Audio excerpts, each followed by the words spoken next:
अब return back हुँदैछौँ कस्तो भयो दिजु आजको experience in short it was wonderful एकदमै राम्रो छ हैन कर्णाली किनभने म त फर्स्ट टाइम आएको सफा छ नेचुरली ब्युटी छ अनि हामी all family we enjoy a lot okay next time पनि आउने plan what did you do just we did picnic हैन अनि फोटो सेसन भयो र क्लाइम्बिङ भयो अनि fishing also we did and then children were playing in a sand. The very nice sand. It looks like a desert, mountain and rocks. Wait a minute, please.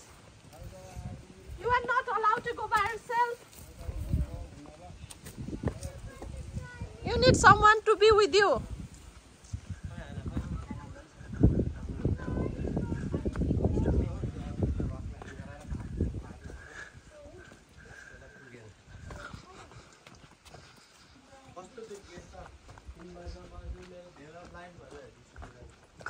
ल हामी कर्णालीको रिभरबाट माथि walking जाँदैछौँ walk गर्न लागि गाह्रो छ बेनाजु बुवालाई नछोड्छु है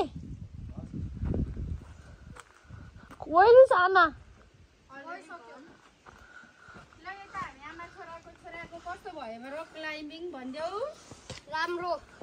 नेपालीमा भन आज कस्तो भयो धेरै नेपालीहरूले इङ्ग्लिस बुझ्दैन नि त राम्रो भयो रक क्लाइम्बिङ जस्ट राम्रो what is that I need explanation मजा मजा नि के गर्यो के खाइसो माउन्टेन ड्यू र बदाम जुस त खायो अरु के खाने हैन जाऊ अब चिकन खाने भाइलाई लिएर हिँड्न जा भाइलाई फल हुन नदेऊ है it's your responsibility to look after your brother yeah